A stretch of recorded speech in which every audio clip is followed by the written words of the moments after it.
अध्याय 1। Rich dad poor dad.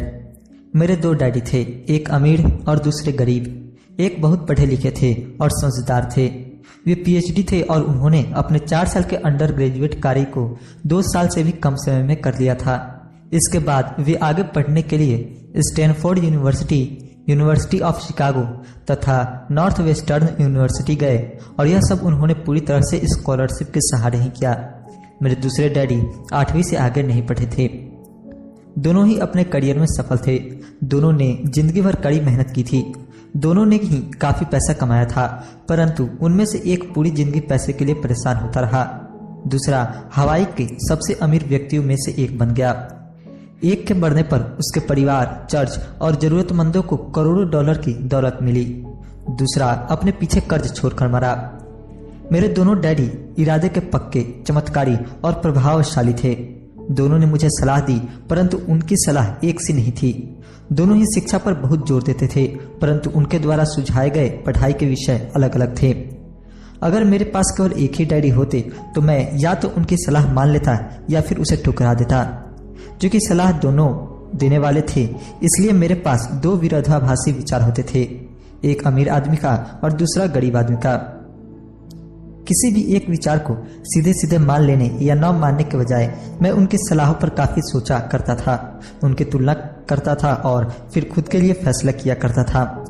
समस्या यह थी कि अमीर डैडी अभी अमीर नहीं थे और गरीब डैडी अभी गरीब नहीं थे। दोनों ही अपने करियर शुरू कर रहे थे और दोनों ही दौलत तथा परिवार के लिए मेहनत कर रहे थे, परंतु पैसे के बारे में दोनों के विचार और नजरिए एकदम अलग थे। उदाहरण के तौर पर एक डैडी कहते थे, पैसे का मोह ही सभी बुराइयों की जड़ है, जबकि दूसरे डैडी कहा करते थे, पैसे की कमी ही सभी बुराइयों की जड़ है।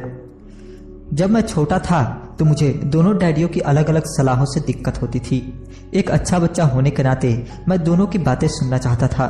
परेशानी यह थी कि दोनों एक सी बातें नहीं कहते थे। उनके विचारों में जमीन आसमान का फर्क था, खासकर पैसे के मामले में।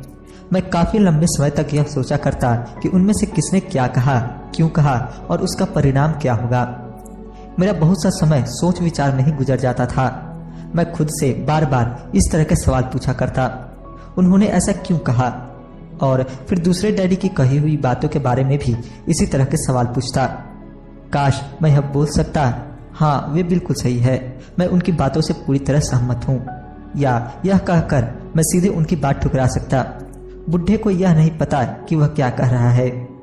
चूंकि दोनों ही मुझे प्यारे थे, इसलिए मुझे खुद के लिए सोचने पर मजबूर होना पड़ा। इस तरह सोचना मेरी आदत बन गई, जो आगे चलकर मेरे लिए बहुत फायदेमंद साबित हुई।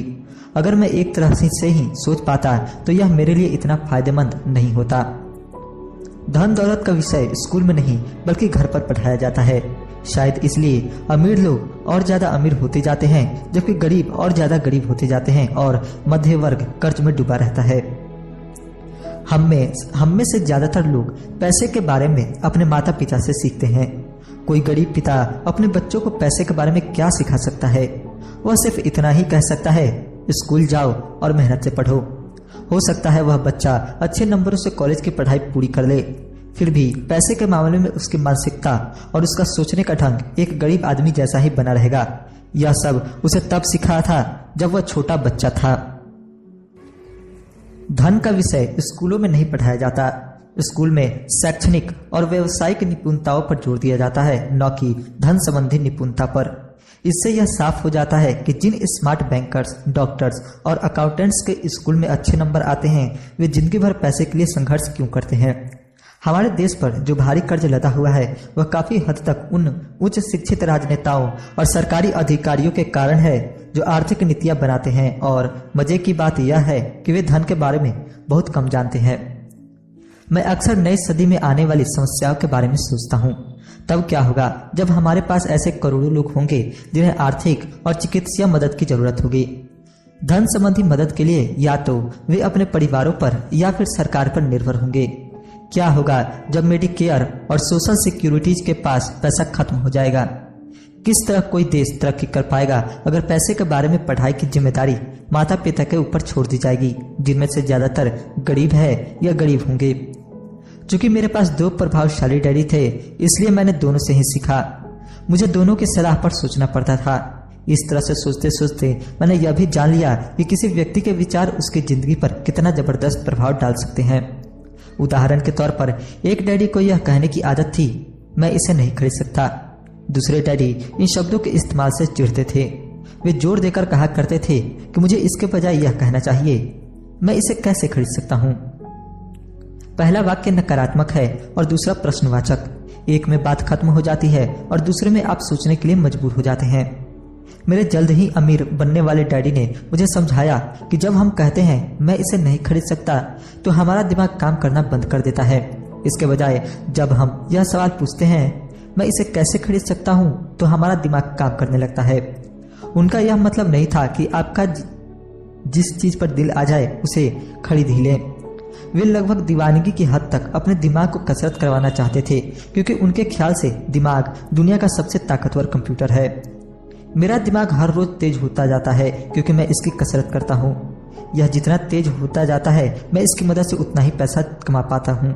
उनका मानना था कि मैं इसे नहीं खरीद सकता कहना दिमाग की आलस की पहचान है।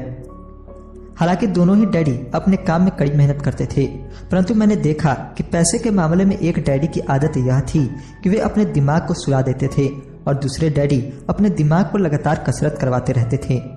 इसका दीर्घकालीन परिणाम यह हुआ कि एक डैडी आर्थिक रूप से बहुत अमीर होते चले गए, जबकि दूसरे डैडी लगातार कमजोर होते गए।